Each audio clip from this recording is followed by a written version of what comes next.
So today we're going to be talking about marketing your event, and as Karen said, we're all pretty excited that this is happening this year and that we have an opportunity to show all of South Australia some of the wonderful events and activities that are taking place throughout South Australia's History Festival later in May.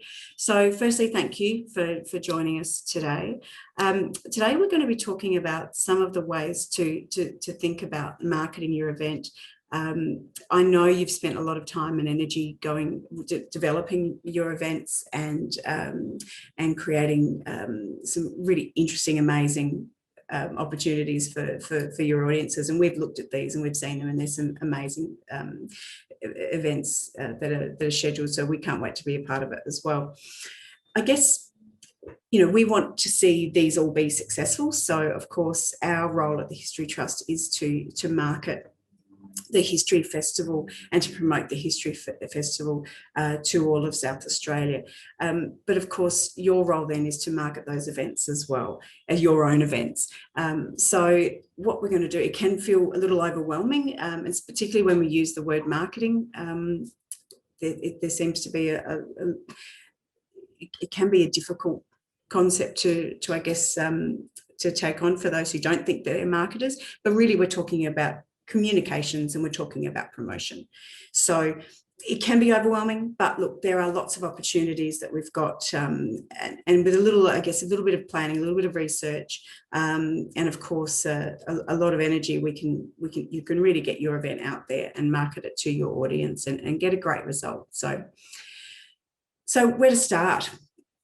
I think the most important thing I can tell you is to really understand your event. I know that sounds self-explanatory, but it is important to understand what your event is actually offering, and also who that audience is. So we'll just go through a few of these now. So number one, I suppose you've developed this event, you've thought about it, you've decided what you'd like to do. So understand why you're doing this event and what you hope to achieve from it. And of course, also, what have you learnt from previous events? What worked, what didn't work, whether that be a History Festival event or whether that be another event or initiative that you've done. What lessons have you that can you bring, particularly in terms of how you promoted your event? What audiences did you get? Did you get the audience that you thought you were going to get? Did you get a different audience? Really understanding both your previous experiences and how it compares to this experience is a really good first step in understanding how best to promote. I'd also really suggest that you, again, dissect your event and think about your themes.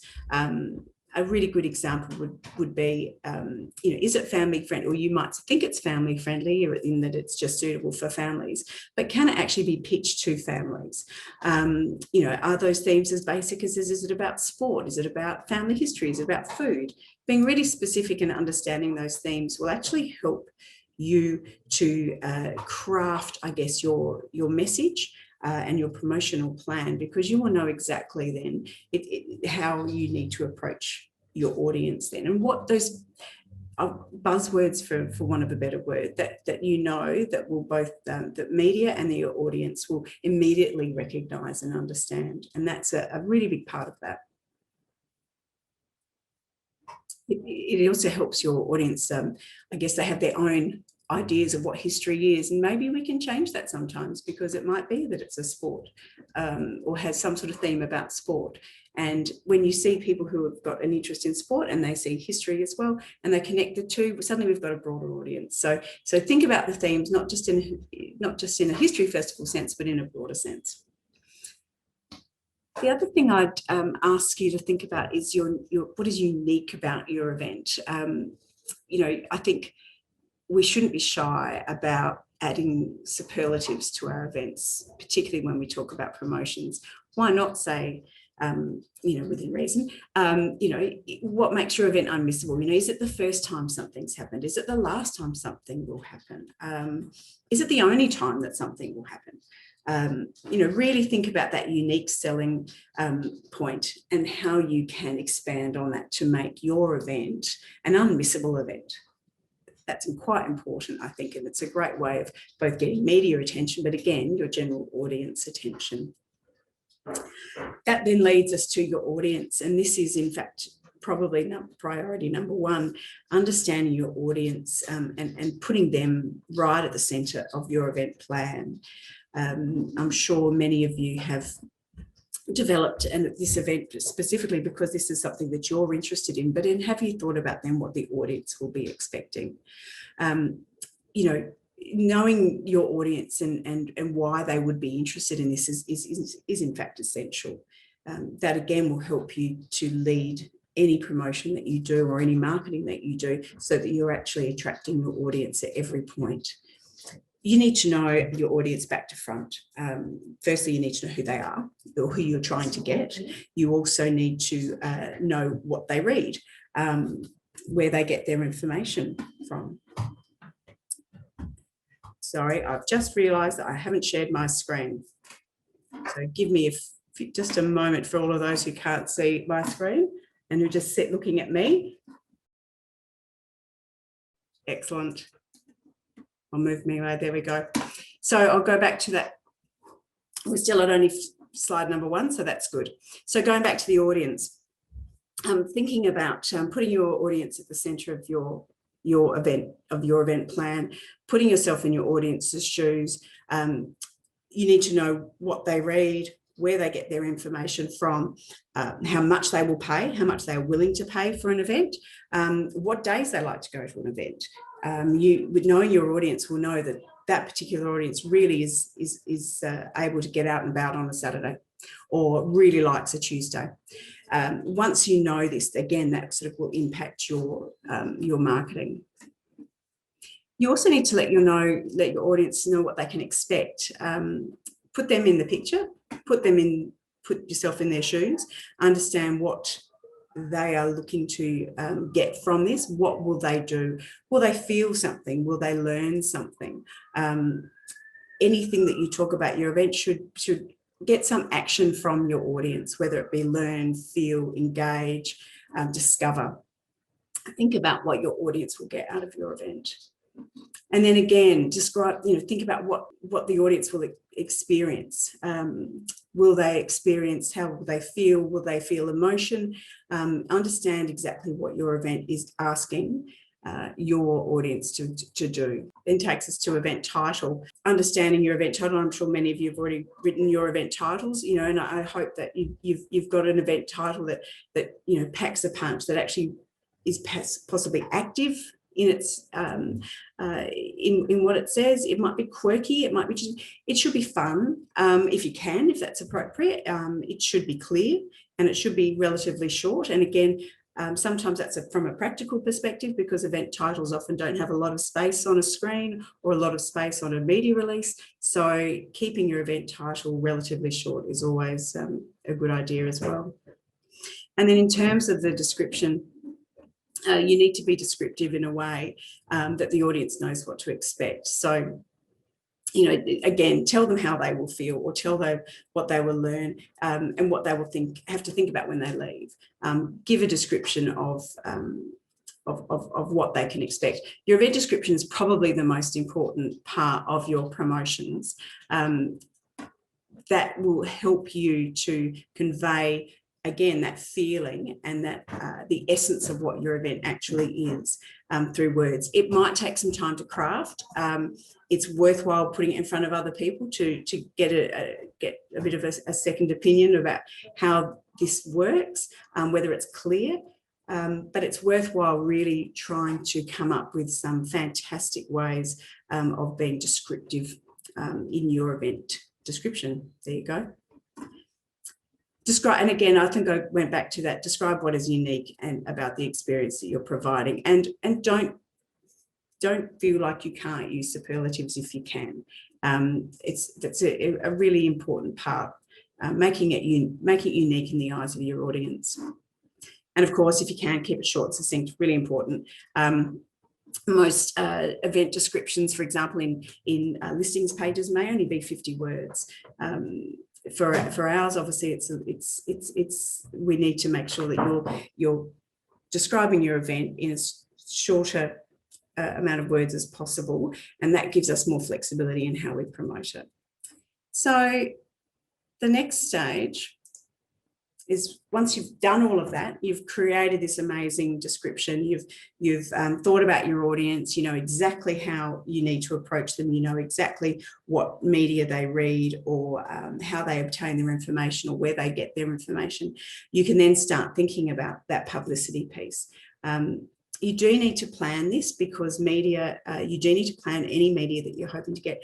We do a number of pitches to media as a part of the History Festival, but of course you also have your own media connections potentially, or if you don't, you should probably try and find a way of connecting with the media, because they are an essential part of promoting your event, and it's a really important element of any communications and marketing campaign. So as I said, so we're running a publicity campaign that starts at the beginning of April. It runs right through to the end of May. So there's always opportunities to provide us with information too, if you have something that you want to tell us about that we can then pitch to media. But you can obviously pitch your own events to print, online and radio media. There are so many options now, and it's a really cost-effective way of getting your message out. It doesn't cost anything except for time, energy, and probably a couple of well-written media releases. And once you've done that, assuming you've written it specifically for the media, you'll probably get some hits. So best thing to do is to come up again with that unique selling point, why it's important, why it's unmissable. You can pitch this directly to any media company. Best way to do that is to jump online, make a phone call. There you will find the contacts for newspapers, online listings, radio stations. You will find them all online. If you do need more help, we do have some resources. It won't give you exact phone numbers to call people on, but certainly there are some other resources to help you with sending out media releases. And of course, there are also free listings online and in local publications. Even your local council will have free event listings potentially. So, you know, your local council or local library also, even though that they're not media, they will have a number of listings opportunities that you can engage with and work with them. Here's an example of some free listings, and I would really suggest that you take a note of some of these. Some of them you may have heard of, some of them you may not have heard of. But there are a number of free listings organisations that can basically push out your media release. Important though, you know, have that great media release or a great description and have a great photograph. Certainly we need great photographs for any sort of media. That's very important. Obviously radio, not so much, but certainly a good media release, and make sure you have great people to speak to as well. There's always a human connection is really important with these. So whether it's yourself or whether it's someone else within your organisation or someone else within your organising committee or whoever that might be, having a really good personality that can speak to both online media, radio media and traditional papers as well is really important. A lot of these listings here, these are just some that we use specifically, particularly for kids. There's some great children's focused activity listings. Another couple of really good ones, you know, Glam Adelaide is fantastic. Also think about the listings that you look at as well. But if you are online and you are following a certain number of non-traditional media outlets on, say, Facebook or Instagram, you'll be surprised at how many are on there. Another thing to do, even if you have one that you go to, so say, for example, you follow Glam Adelaide to find out what's happening somewhere, to find the latest restaurant reviews. If you go onto that page, onto, say, Facebook, you'll see a number of related Facebook pages or related similar pages that you can follow as well. So I would suggest you do that and see what else is around, because there are plenty in South Australia, and you will be able to find, I think, plenty of opportunities to send out for free publicity, costs you nothing, and a really effective way. And of course, you can then share that with your networks as well. So I'll go then to collaborating. Again, this is probably, besides publicity in the media, the next, well, it's probably the most important is in fact collaborating with your already current networks. So that would be collaborating with local businesses, your libraries, community centres, councils. You know, these are already your supporters and champions probably, and I would be using them as much as you possibly can. Use them for access to their database and email marketing. You may not get access to those contact details because that's obviously against privacy laws, but you can ask them to send information out about your event through their database. Most of these organisations will have regular electronic mail or newsletters that go out to a number of people that you may never have connected with. Just ask the question, can you insert this into your next electronic marketing distribution or their social media? You know, can we provide you with a social media post that you can then post, and then we can then share, and you can share, and we can again access a whole new range of audiences that you may not even know. Promotions, ticket giveaways and offers, you know, offer if you can. I always be strategic with any giveaways. Don't give them away to everybody because obviously that impacts your revenue, and but certainly look at strategic giveaways or even competitions with these third parties. They often will help you push out a promotion if they are allowed to, say, give a ticket to your event as part of their VIP program or something. So offer that, but be strategic. You don't want to give away too many.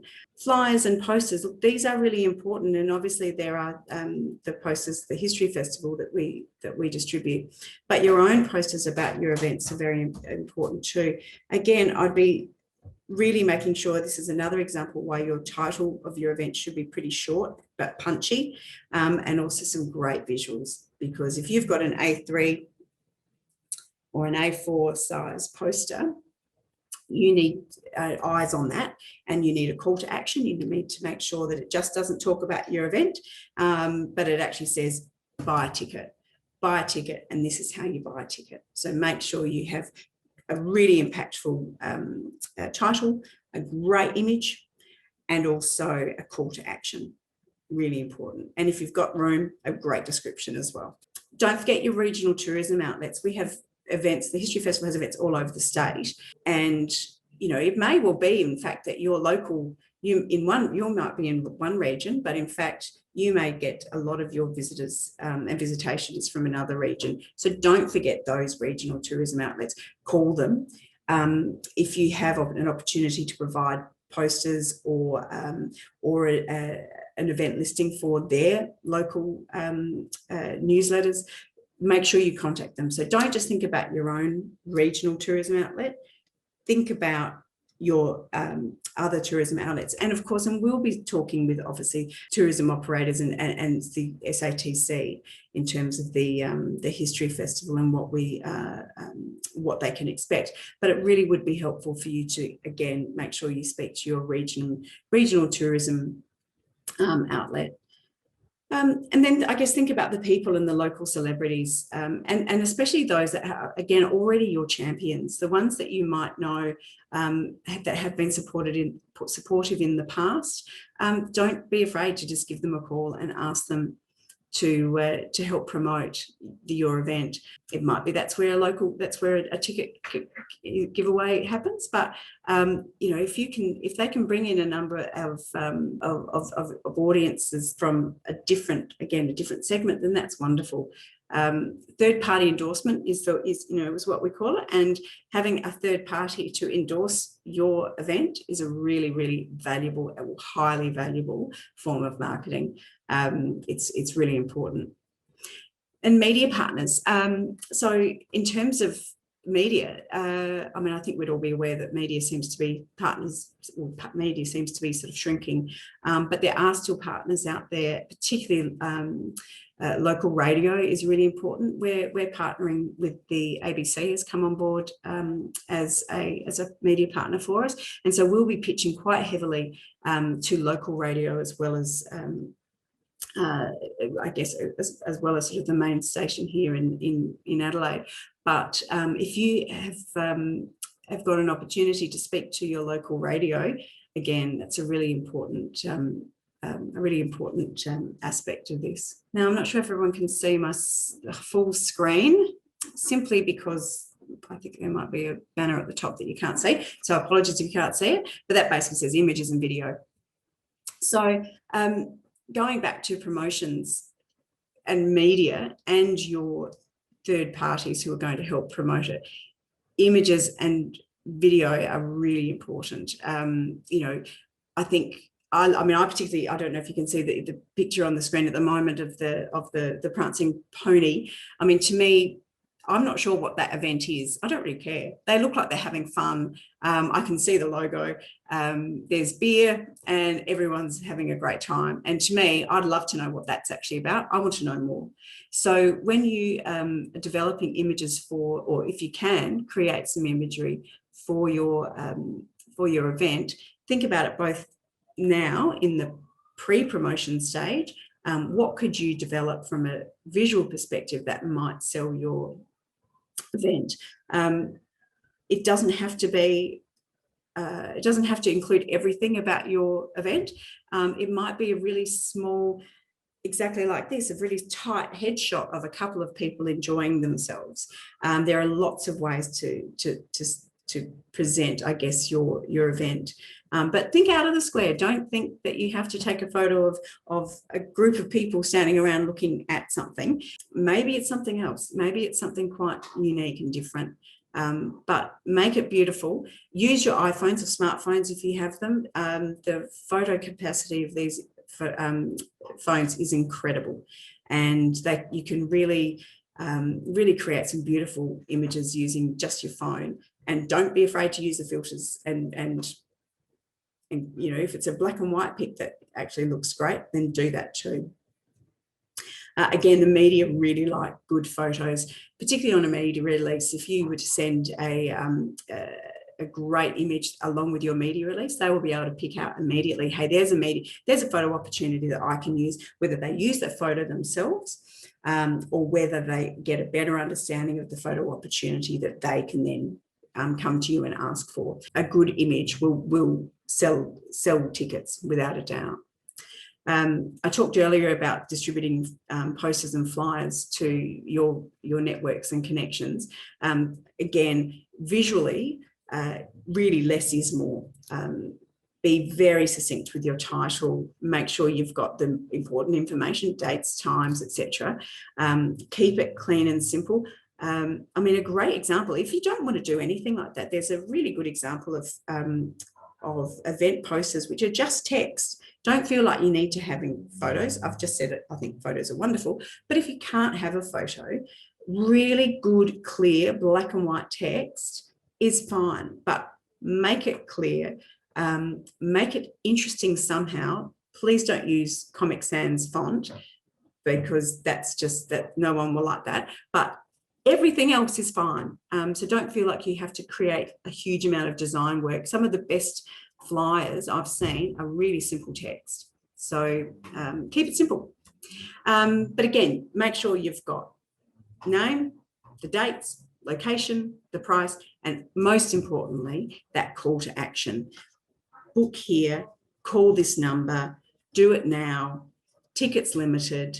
Make sure that's there and it's very visible. And of course, look, if you can be consistent with font, colors and imagery, I mean, that's something that, you know, is really, I mean, if you have a style guide or a style for your organization, make sure you use it. But again, don't be afraid to go out of the square, but make sure it's consistent in all of the messaging that you do. So don't have a different style for a poster than you have for your Facebook pages, for example. Make sure there's a connection so people can actually understand that these are all connected. So we've talked about publicity. and we've talked about, I guess, collateral material and partnerships. Social media is probably your most effective way of getting your message out currently, I think. Again, though, that is assuming that your audience is on social media. So understanding your audience will tell you whether or not that audience is on social media. One thing, though, would be don't assume that your audience is not on social media. That's a really important thing. You can ask them, I suppose. If you have a good understanding of who your audience or who you want your audience to be, find a couple of people and ask them what they watch, what they listen to, how they get their information. And you'll be surprised at how many of us use social media now. But we're also doing a social media campaign too. So I guess you need to follow us. Please follow us using those on Instagram. You can use the handle History SA. And obviously on our Facebook, we have a History Festival page. You will find lots of information there, and you will be able to, even if you were just to share across your networks the work that we're doing, you'll find there's cross engagement there, which makes, I guess, promotion then really a lot easier for you. If you can use the hashtag, if you're not familiar with hashtags, try and use the SA History Fest hashtag. It's used in a number of places, but specifically or particularly for platforms like Instagram. It's a really good way of, even for us, to capture what you're doing. We can't necessarily be across every single history festival or event post that goes out across every organisation. I mean, as Karen mentioned, we have 600 events now. We're not necessarily across all of that, but if you are doing any promotion and you use the hashtag SA History Fest, we can find that. And that's a really important way of helping us and our in any publicity that we do. And join in the conversation, share our content. As I said, please share everything that we do on our Facebook page for the History Festival, but generate your own content too. And that might be as simple as, a post about how you can't wait for this event to finally happen, or tickets are limited. So, and again, use it as a call to action. So make sure you're asking people to actually to buy your tickets. It's not free, but social advertising or boosting can work. Again, it would be dependent on your audience. And if your audience is on social media and you have quite a specific understanding of where they are, you can in fact boost your post and boost it to a number of demographics. In fact, just South Australians who are between the age of 26 and 32, if you want to get that specific, just South Australians, or just those who have connected with a business in the Fleurieu Peninsula in the last 10 days. You can be quite specific. That, depending on how specific you go, will change the cost of your boosting, but you really can do that. And again, if you know who you're trying to reach and you can't, social advertising is a really interesting way, or social boosting is a really good way of getting to it. It may be as little as, $25 for a 4-week, or no, that'll be probably $25 for maybe a 4-day campaign to boost your posts. In that, I would be ensure you are very clear of what post you are boosting, because obviously you don't want to be wasting money on a post that's irrelevant. So electronic direct mail. So again, going back to your own networks, this is incredibly important because these are already your champions. And it's really easy to send out bulk emails using platforms such as MailChimp. And they have a number of templates that you can in fact just drop and replace content with a couple of great images. They will format it beautifully. And if you can upload even an Excel spreadsheet, or you can do it manually, into something like MailChimp, you can send out emails really quickly, really cost effectively. And again, you can ask people to share as well. So you can do it as often as you want. It's really cost effective. And make them really short. You don't have to do big, long emails because you think that's what a newsletter is. Just a quick email blast is really, really easy to do. But again, making sure that people want to click on that email, you need to make sure the subject line is clear. Use interesting and engaging imagery. And again, think about your language. You might want to be really direct about, like, tickets are limited, book now, okay? But do it when your audience is ready to hear. When your audience is ready to hear what you need to say. So that might be every Monday, it might be every Saturday afternoon, every Thursday afternoon at 2 o'clock. People will begin to expect to see your really interesting event or your really interesting email on that day. And don't think it has to always be about the event. You might want to provide other information about other essay history events too. So now, look, it isn't rocket science. The media are there to tell your story.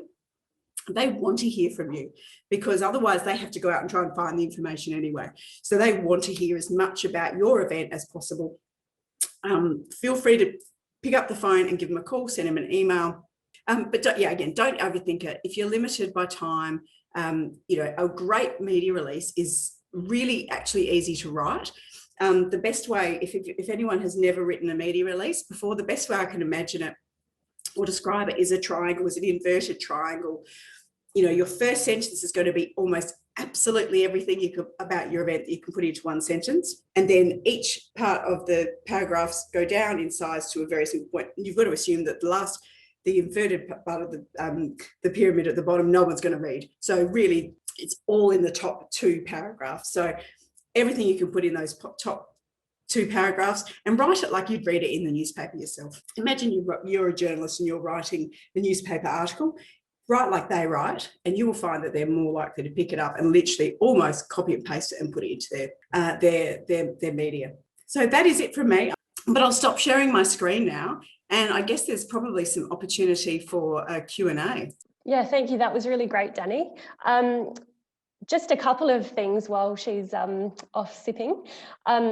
I think Liz has put in the chat that we do have a few resources that you might find useful on our website at the moment on the resources page. So we've got one about writing a media release, a step-by-step guide about how to set it out. And we also have a template in there if you just want to use that. It gives you, you can just sort of replace the details in there with your own event details, and that makes it really easy for anyone you send it to find what they need. And we also have a guide about putting together a poster. It's a little bit old now. It was written by one of our marketing staff quite a few years ago now, but it's still good. It's still good information. So check that one out as well. So my first question is actually to all of you out there who are listening.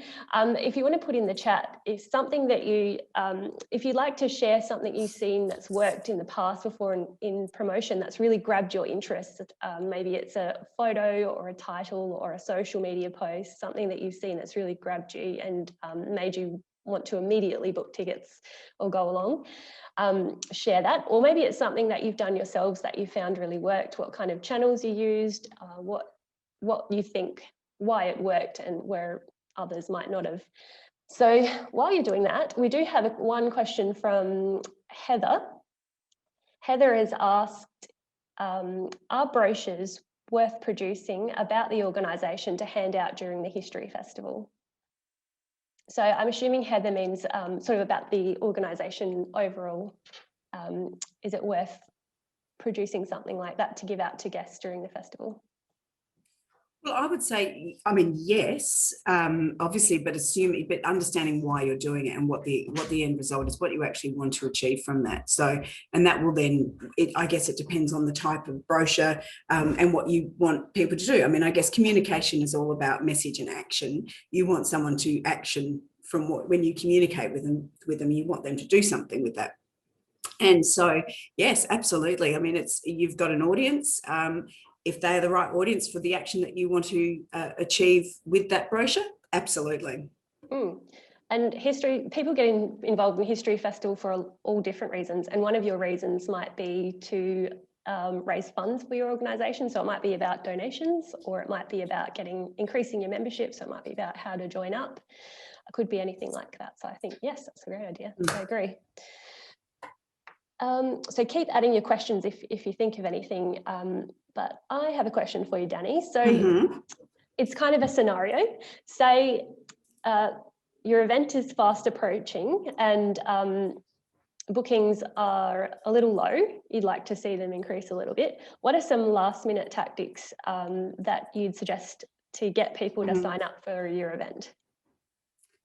Look, I think, again, I'd go back to your already committed networks, those people that are your champions and that have you've worked with before, and that might be previous attendees, it might be community stakeholders, it might be people on your mailing list. They are people who are already engaged with you, and it might just be a case of I guess reinforcing the timeliness of the event. A lot of people see an event and they go, yeah, that's great, and they forget. It really is about pushing out messages like, last chance, closing soon, tickets are limited, using those sorts of phrases that actually, provide, I guess, a sense of urgency. Number one, look, use social media. If you are on social media and your audience is on social media, there is nothing quicker than getting something out there on socials. You can boost, as I mentioned before, if you've got some additional dollars. Boosting can be really quite specific and quite targeted. It might be, it might be a simple $5 boost. Some of these things can be really cheap, really inexpensive. But making sure that you've got a call to action because and an urgency to it, making sure that people realise that time is limited. You've got to book now, using all of those words, and don't be afraid to use those words. Don't be afraid to say tickets are selling quickly. That time is of the essence. Yeah, great. And Lynette has put into the chat that last festival they used, Lynette's from Erbray House, they used Facebook boosts for the first time and found it effective in getting you visitors to Erbray House. That's great. They really are. They really are. It's a really good way.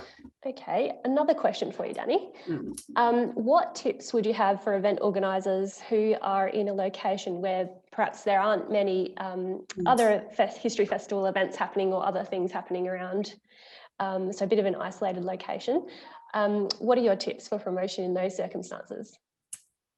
Look, I'd probably try and turn it to the advantage and use it as a unique selling point. If you are one of the only events for the History Festival taking place in your region, why not sell that as, this is your only opportunity.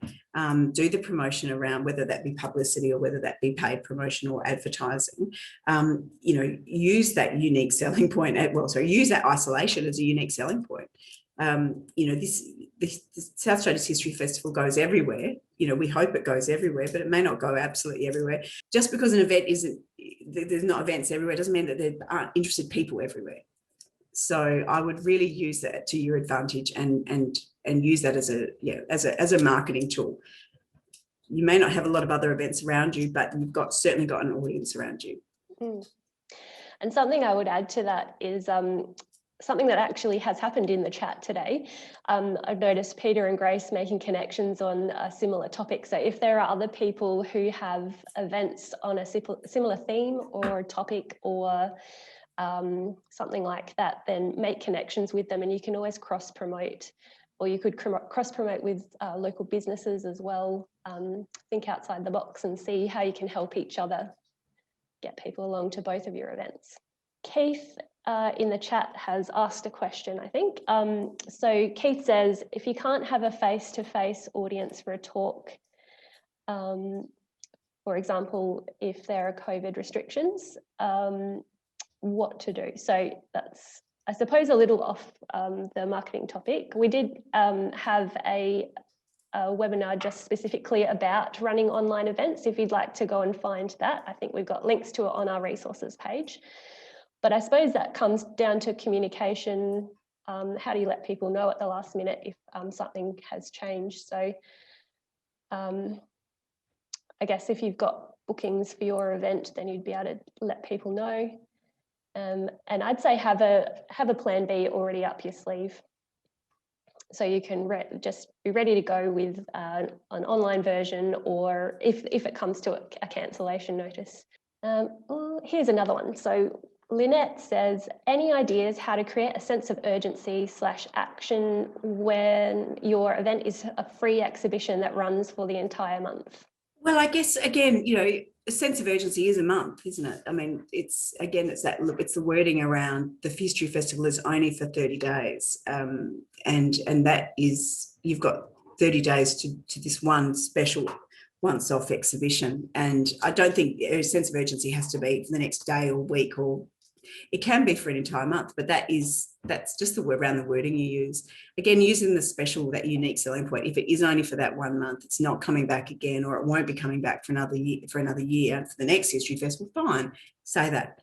You know, we do this once a year, and now this is your chance and opportunity. Book now, or not book now, but, you know, tickets are, COVID is, I mean, I hate to say it, but, you know, COVID is a great opportunity, because we are often limited in the amount of people that we can have in our locations. And so maybe if you can, you know, use not COVID, but use restricted numbers. You know, people are used to now hearing that numbers are restricted for certain events. And I think that in itself is a way of providing that sort of urgency.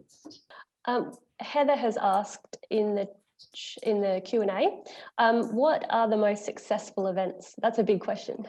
Ooh. Do you want to tackle that one, Dani? Not really. Dani's new to the festival this year, so it is my first festival, but I mean, I probably would like to say the most.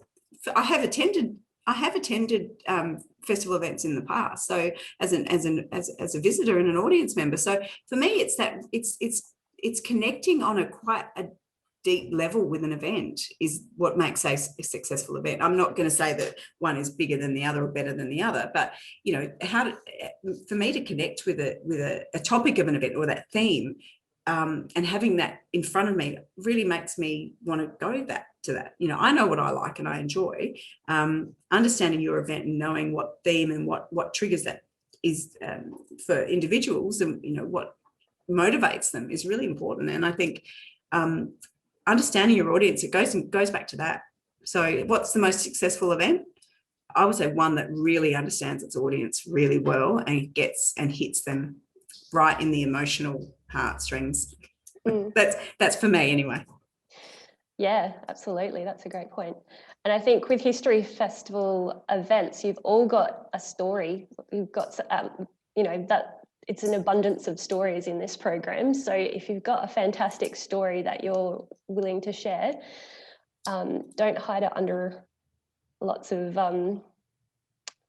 unnecessary words. Really tell that story and put it out there. And yeah, and think about it. If you are too close to it, maybe ask somebody else about it, because they can see it from a different perspective, from an audience member's perspective, perhaps, and see how you can craft it in a way that sounds really interesting in a short and succinct format, like, for example, in a media release. Probably have time for maybe one more question. How about we leave people with a question about what are your top takeaway tips for people today? So what do you want people to really get from today's session? For me, I would say know your audience. Absolutely. Really nut out what makes your event unmissable, why they should care, why that audience should care about that event, and why they shouldn't miss it. And ask for the business, ask for the, you know, get that call to action right. Make sure you're always asking for that ticket sale or that event, that patronage, whatever it is. Always don't forget to ask for it. That would be my 3 big tips. There's probably another 20 tips to give, but ask for the business always, know your audience and know your product. Thank you so much for your time today, Dani, and for sharing your knowledge with us. And thank you everyone for coming along. And it's great to see the chat session starting to take off and sharing tips with each other and questions. That's great. Thank you so much for sharing. I would say again, head to our resources page on our website and have a look at what we've got there that might be just what you need to help you create a media release or a poster or whatever you might find interesting. You'll also find recordings of our previous webinars. As we said before, we've a few other of these sessions. So we've had sessions on creating welcoming events, accessible and inclusive events, running online events, which might be handy if you're thinking about having a plan B. So check those out on the page as well. As always, let us know if you have any suggestions for future webinars or resources that might be useful for you. And keep an eye on your inbox, because we'll be sending out lots of really important updates and information in the lead up to the History Festival. If you have any questions that you think about after we finish this session today, feel free to get in touch with us. We're always happy to have a chat and see if we can answer your questions for you. And we're really looking forward to this year's History Festival, so we'll hopefully see some of you then. Thanks again for joining us, and thanks Dani, and thanks Britt and Liz for helping behind the scenes, and we'll see you soon.